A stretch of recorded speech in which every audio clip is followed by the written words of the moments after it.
Good evening, everybody. Good morning, good night, good afternoon, good whenever you're listening to us. Welcome to another episode of Midnight's Edge After Dark, our post-Christmas holiday spectacular. I hope everybody had a safe, happy, and healthy Christmas. Peace and joy to everybody out there. With us, as always, is Mr. Tom Connors. Hello, good sir. And I hope Santa was good to you. He skipped my house. I'm not very important. Boo. I remember The Odd Couple, Oscar Madison, when he got the rubber duck. He said, "I hope your reindeer attack you, you fat creep." So, I am, of course, your narrator supreme, Mr. Robb, Robot Shlomo. I got enough coal in my stocking to have a barbecue, unfortunately. So I didn't even get that. At least that I could have done something with, made up steak or something. Hey, don't underestimate coal. Like I said, you can burn it and it keeps you warm. So, anyway, we got a bit of a lean show for you. In some aspects, we got some stories for you. It's after the holidays, so some catching up to do. Tom, why don't we kick it off right now, right here, right away? Speaking of catching up, we've got some box office news for you all. Star Wars: The Last Jedi was on top with another $71.5 million to add to its overall haul. That was just for the 3-day weekend. The 4-day weekend, though, was over 100. That's the only good thing, I guess you could say, because it did drop 67% from the first weekend. Not great, but it's not doing as bad as some people are trying to make it out to, but it's not doing good. We'll put it that way. Well, any other movie making this amount of money would be good. Oh, yeah. Let's put it this way. It's doing between what Rogue One did and Force Awakens did, which there was a lot of anticipation for The Force Awakens after such a long drought with Star Wars. So that doesn't surprise me that it had just a little bit better opening weekend. And yes, there was some backlash for the film. There was a lot of controversy surrounding it, so it did seem to take a drop throughout the week. But with the holiday, it did take a major jump, which Force Awakens did not do. So it's going to be interesting to see going forward what happens with the numbers, because if it continues to increase, it'll speak more to how the holiday weekend actually lined up as opposed to Force Awakens 2 years ago, and then last year for Rogue One, and now. So we'll see. But there is obviously a lot of disgruntled fans out there. There is a lot of backlash for the film. That isn't to say that the word of mouth didn't get around to some people, making them decide to wait, but that doesn't mean they didn't wait till Christmas. Yeah. So it did have a pretty big jump for Christmas considering in comparison to what Force Awakens did, but it did drop down overall in comparison to Force Awakens. So we'll see going forward. It's still projected at this point to do at least $1.6 billion. It has yet to open in China. Well, China has not been a particularly strong market for Star Wars, though. No. It'll do well enough to where $1.6 billion is probably very, very good estimate as to where it's going to end up when it's all said and done. Opening second place, though, this weekend, we had a lot of films open up because of the holiday weekend. Jumanji, Welcome to the Jungle did okay. Did $36.4 million. Also had a very good Monday. Jumanji! You just love doing that, I think. Oh, Jumanji! Pitch Perfect 3 opened up with $19.9 million. Not bad for the third film in that series. Or as I call it, Mean Girls 3. The Greatest Showman, the Hugh Jackman film, opened up to $8.8 million. Ferdinand dropped all the way down from second place to fifth place with $7.3 million. Coco dropped from third place to sixth place with $5.3. Downsizing was the one everybody was kind of talking about. Didn't do very well. $4.9 million. Not good for Matt. Not a good year for Matt Damon, I guess. Yeah, I'm kind of surprised. I mean, I've seen some reviews panning Downsizing. I thought it looked like a really good premise. I mean, yeah, it looked interesting. It looks like if they would have maybe released it somewhere in like August, anywhere between August and November, it might have done better, perhaps.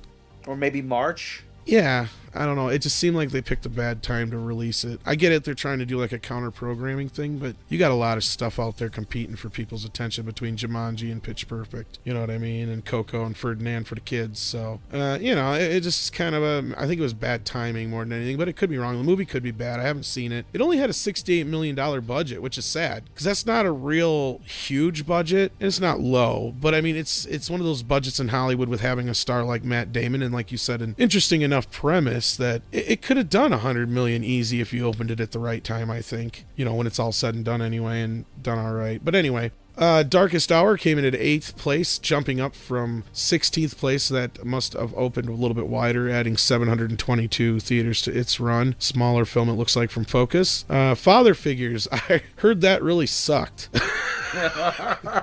Surprise, surprise! Right? $3.2 million on that one. And The Shape of Water, in limited release, mind you, in just 726 theaters, did $3 million. That's, of course, the latest Guillermo del Toro film, which to me looks like Abe from Hellboy, the movie. But, people are saying it's a real good film. I'm looking forward to seeing it eventually. It looks interesting. Anything stick out to you, Rob, or... Not really. I mean, I keep saying I'm surprised Downsizing is such a dud. I've read reviews. The reviews have not been kind. Like I said, because it seemed like such an interesting premise, and like I said, Matt Damon wasn't enough to carry this. So maybe it was something that it was kind of It was a misfire in a sense that it would have been something better with a more comedic lead. Maybe. Yeah, like I said, I noticed there aren't too many. Well, Matt Damon's I don't want to say he's predominantly an action star, but he's more of a dramatic kind of actor. A dramaction star. Dramaction, yeah. I liked him in Dogma. I mean, that was good. Well, if I get a chance to see it, I'll let you guys know what I think. I got to use that movie pass sooner or later. If I wasn't working all the damn time, which is what I did for Christmas. That round table you guys got to enjoy. That I'll put the link for down below for The Last Jedi. Okay, well, that's the box office. What else we got here in the news? Oh, we've got some great news for you. If you're a Ben Affleck and Batman fan anyway, if you're a fan of Ben Affleck's Batman. Batfleck. I can't believe I just got all that out without stumbling. Ben Affleck reportedly has signed up for DCEU's Batman trilogy and a future Batman Beyond adaptation. Ooh. So that whole thing about how he has one eye on the door, that's not true. That's not true anymore. Thumbs up. Comicbookmovie.com has reported that the actor and director of critically acclaimed films such as Argo and The Town has just signed a contract that has solidified his future with the DC Universe. According to the website's Warner Brothers Insiders, Ben Affleck has signed on to reprise his role as the Gotham Dark Knight for director Matt Reeves in his planned Batman trilogy and the future Beyond adaptation. Affleck has signed on to appear as the Batman in Matt Reeves' trilogy. This is the quote. Affleck will play the Dark Knight for 3 more films, with the last leading into a Batman Beyond film, which will also lead into the next phase of the DC Extended Universe. I loved Batman Beyond when the animated series. That is like one of my favorite animated series of all time. I'd say that it does have a very strong cult following, yes. Yeah, and they were going to originally use... Charlton Heston was supposed to be an aged Bruce Wayne training a new Batman. I keep saying, how would that pan out? From my cold, dead hands. Mr. Wayne, give us the cowl, please. From my cold... No, Mr. Wayne, give us the cowl. Robin, fetch me my belt. I'm going hunting. It makes you wonder, though, if maybe Ben kind of had an issue with trying to get some work going forward or something, or if he was just being a little too protective of the part. I think sure what the change of heart was all of a sudden, especially considering the reception to Justice League. I don't want to sound cynical. I think it was a negotiating ploy, really. At this point, it makes you wonder, unless he's just kind of worried about alimony. He's setting up a retirement fund. Got kids to send to college, that's true. Yeah. Well, anyway, I did kind of like him as Bruce Wayne. Batman, not so much. I am interested to see what Matt Reeves brings to the table. I won't lie about that. Hopefully, the batsuit that Matt Reeves will devise will not look like a shaved testicle, but that's neither here nor there. So. Yeah. So anyway, can we just please, no matter who plays Batman, can we just please have Kevin Conroy do the voice? Really? Can we please, pretty please? That's all I want. If it was some no-name actor, I could see that, but with Ben Affleck, you ain't gonna get away with that. No. I know, it's, but that, or you know what could have been actually how you could have done it is his little voice machine that changes his voice to Kevin Conroy. There you go. They should have done that. There you go, guys. There's your idea for the next Batman movie. After all these, you owe us a check, Warner Brothers. Pay up. You send it to P.O. Box. Robot Shlomo. Midnight's Edge. Care of Midnight's Edge. Behind the dumpster at the Taco Bell. An unmarked bills. Oh, you moved from the Burger King dumpster. Yes. Hey, I'm going upscale in this bitch. So if any of you are having problems with your post-Christmas meals and you're having a little trouble, get down to Taco Bell. That'll just clean it right out. So Taco Bell goes when it just weight loss, relieve dietary problems. It just flushes right out of your system.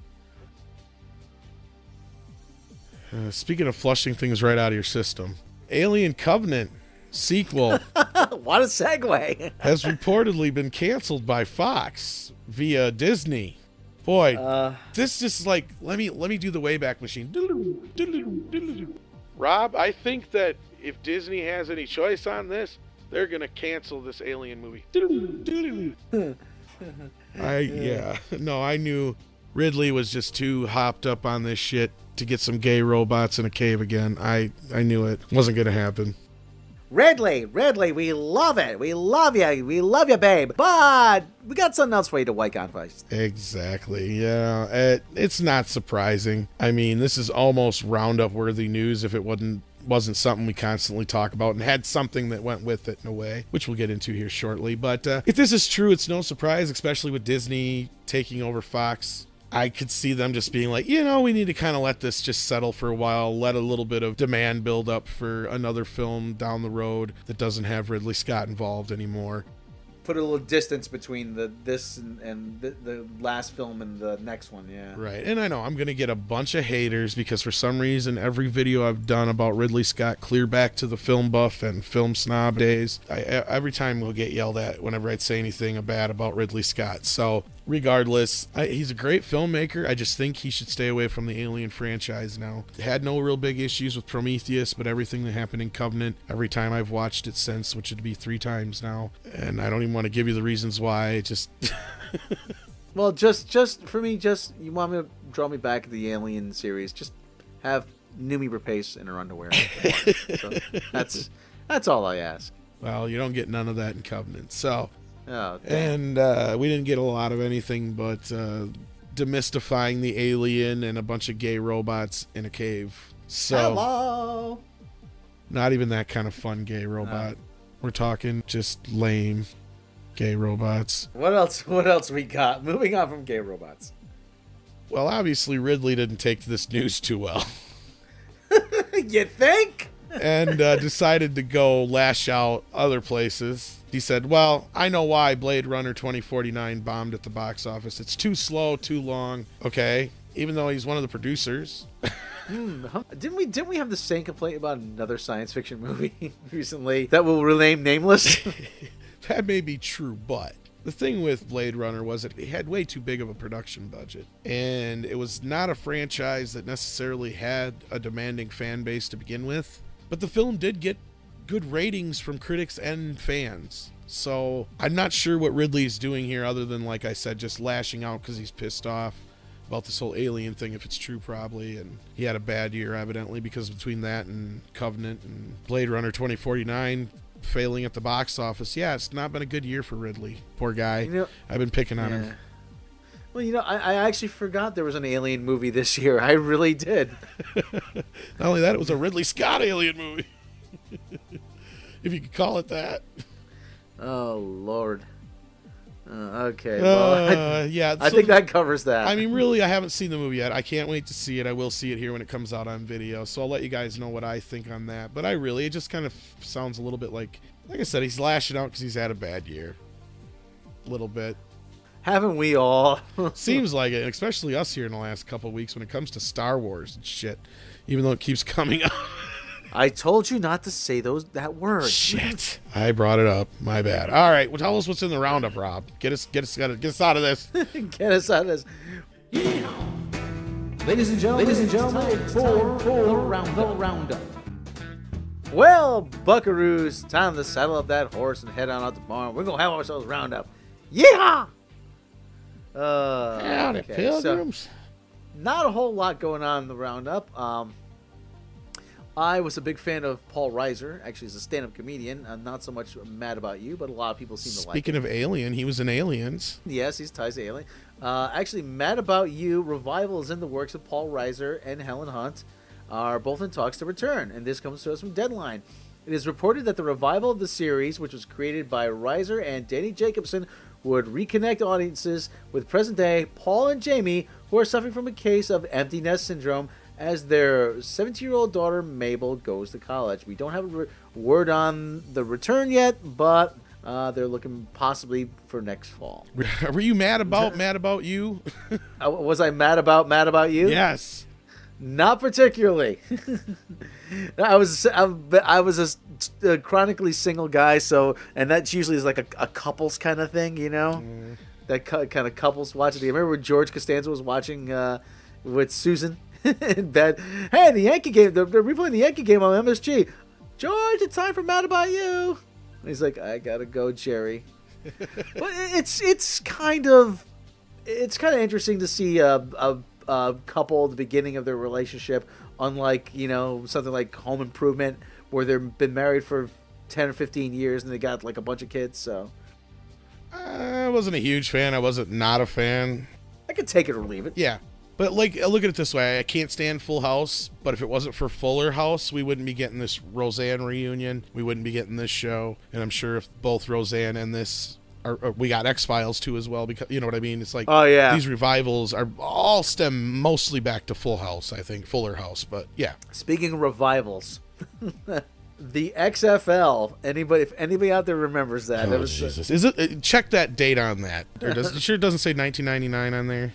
I'm pretty sure we got this right off a Deadline just today. Did they just fuck up and it's not from 12 years ago? I'm not looking at the Internet Wayback Machine. No.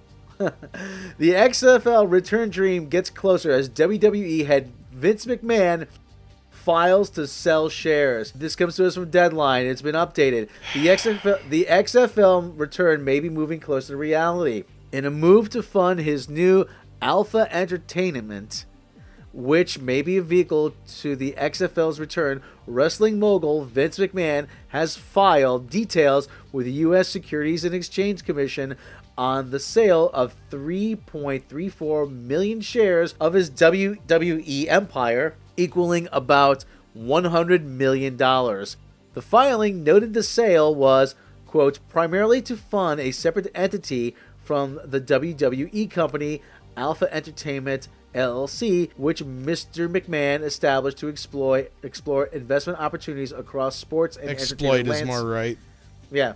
Exploit, yeah. Entertainment landscapes, including professional football. Another clue that McMahon is moving forward on something big was Alpha filing 5 trademarks to the XFL on December 16th, according to the U.S. Trademark and Patent Office. The application will attempt to trademark the XFL as a professional football league and covers potential league merchandise. The previous XFL marks were deemed abandoned from 2002 to 2005. I got one thing to say about this. I was a moderate WWF fan as a kid during the heyday of, like, you know, Hacksaw Jim Duggan and Macho Man and all that kind of stuff. Oh, yeah! Back when Hulk Hogan was, you know, the Hulkster and not the Hollywood Hogan and shit, all that shit. None of that. Before WWE, any of that. I'm familiar with it in that sense. I know Vince McMahon is not a stupid guy. I know he's obviously a very smart man to have gotten where he's gotten in the industry that he didn't invent, but he embellished. He took something that used to go from town to town like circuses and put it on TV. And not only that, he controlled it. The whole history of how wrestling went from basically shit that was in a circus tent to this big, huge thing that it is today is all thanks to him. Oh, yeah. How could somebody so smart as that stick their finger in a fucking light socket twice? Well, a lot of people aren't happy with the NFL these days. So he must think that the time is right for a competitor, which it's not. It's not. It's never been. I remember the XFL was a bunch of cast-offs. I remember Tommy Maddox, who was played for the New York Giants for a short time. He was terrible. He was one of the quarterbacks. I think he was the quarterback for the New Jersey Hitmen. But I remember somebody holding up a sign at one of their games. WWF. It read WWF, World's Worst Football. Oh, yeah. Yeah, if anybody out there listening wasn't around or old enough to remember at that time, it was a big fucking joke. A big fucking joke, to the point where they were so confident in this shit. I remember NBC had signed this big deal, had multi-million-dollar deals with all kinds of merchandise and sponsorships and everything else, and the only thing that came out of it in the end was a bunch of fucking lawsuits, a bunch of money spent on nothing, and I think 2 guys wound up in the NFL out of it. Yeah, the cheerleaders were actually suing Vince McMahon because they were promised all kinds of merchandising and calendars and all kinds of stuff, and nothing everybody was panned out. Suing everybody. Yeah, and everybody, it was a mess. It was a big fucking mess. That's why I sit here and I say, okay, you made that mistake already. Why do it again? Yeah. Like I said, I think he thinks the time is right for another crack at it. And don't get us wrong, Tom and I are football fans. There's times where I think it's right for another crack at one of my exes, but then I fucking get smart. Yeah. Like I said, Tom and I are football fans. Tom's a Green Bay Packer fan. I'm a New York Giant fan. Yeah. But there's no way we'd watch this. I watched it enough the first time and laughed at it, and that's the only reason I watched it. Nobody else finished it. I swear, I think the dropping in ratings was like huge. Oh my God, it was massive. There was the curiosity factor, but once people wised up that the football was actually terrible, they had to give away fucking tickets. I remember that. I do. I remember just to fill the seats, they had to give away. It was horrible. And they couldn't even do that. They couldn't. I remember. It was dead. Plenty of good seats available. But anyway, oh boy. We spent way too much time on that. But yeah, it was a fucking fiasco. Vince McMahon must have lost his mind. Yeah. But speaking of people who aren't losing their mind, like I said, we like to end the show on a positive note. And we have a number of people who were celebrating birthdays. And we're going to do a bunch of these because... catching up to do. We got some catching up to do, and we're going to start on December 22nd. Ralph Fiennes, you know him, British actor. He's actually in James Bond as the new M. He turns 55. Hector Elizondo. Great character actor. Great character actor. There's been a lot of stuff. I mean, once you see him, you will know who he is. And for a guy, looks very good for his age. And tell us how old he is, Rob. He is 81 years young today. Actually, 22nd, but we'll say happy birthday to him today. A guy who, let's just call him a guy, David S. Goyer. He turns 52, and we will not speak of him again. Oh, the hell we won't. He's very popular. Yeah. On December 23rd, Corey Haim was born. Sadly, he's no longer with us. He died in 2010. Harry Shearer, voice of Mr. Burns. Smithers, Kent Brockman. Flanders. Also played... Principal Skinner. He was also in This Is Spinal Tap, one of my favorite movies. And mine. Yes, he turns 74. The basis. Boom, boom, boom, boom, boom, boom, boom. Speaking of Harry Shearer, this is why I'm glad we had him in here. He's in one of my favorite scenes of that entire movie, where he gets stuck in the cocoon through the whole act, and then it finally opens up with the. If you kids haven't seen This Is Spinal Tap, fucking see it. It is classic. Oh yeah, and that is actually based on a real story. That's all the shit in there is. Yeah, that was based on a true story. There was a heavy metal band, I can't remember the name of it, and they had these cocoons on stage, and one of them wouldn't open. And so, like I said, they try to get him out. He's in there, and it's like by the time it opens, the song's over. So, well, just to put in perspective, for those who aren't familiar with it, this was in the age where they did a lot of rock documentaries and punk documentaries and stuff like that, and it was the rise of the hair band. So this is actually supposed to be a documentary, but it was the very first mockumentary, other than I guess the Ruddles one from the Ruddles. Yeah, I was about to bring that up. There were a couple, but this was like one of the first really. I mean, this was one of the first real. Well, not only that, they were so good that people thought they were a real fucking band. Oh yeah, I actually had. We didn't go out, but there was this girl who said to me one time, "I fucking hate Spinal Tap. Oh, I can't stand them." And I said to her, "They're not a real band." And she goes, "They aren't?" Says, "No, they're not a real band." And actually, they appeared on Saturday Night Live once as Spinal Tap, which was awesome. And in The Simpsons. Yes. Yeah, and they actually did promos for ESPN, And they have a lawsuit going on right now. Yes. They might as well be a real band. Right? Yeah, they wrote all the songs. They performed this stuff. It's not like they were, in a way, like a real band. Don't get us wrong, but... Michael McKean, and they're all actually musicians. Michael McKean, Harry Shearer, and Christopher Guest. They're all actually musicians. And all 22 drummers. Yes. Who all died in strange, tragic deaths. He died in a freak gardening accident. So. he choked on vomit. It wasn't actually his vomit. Yeah. It wasn't his own vomit, but you can't really dust for vomit now, can you? No, there's Scotland Yard thought it was best to leave it unsolved. So. But anyway, we're gonna get talking about Spinal Tap art. There's another one we should probably do a retrospective. Yes, I'd love to talk about Spinal Tap for a half hour. I really would. But anyway, moving on. December 24th, Christmas Eve. Diedrich Bader, he turned 51. Very funny guy. He's in a lot of movies. Yes. Director Breck Eisner turns 47. The son of Michael Eisner. He directed the film Sahara. For those who aren't familiar, that is one of the few films, there's only two of them, that are based on Clive Cussler's Dirk Pitt novels, which I am a huge fan of.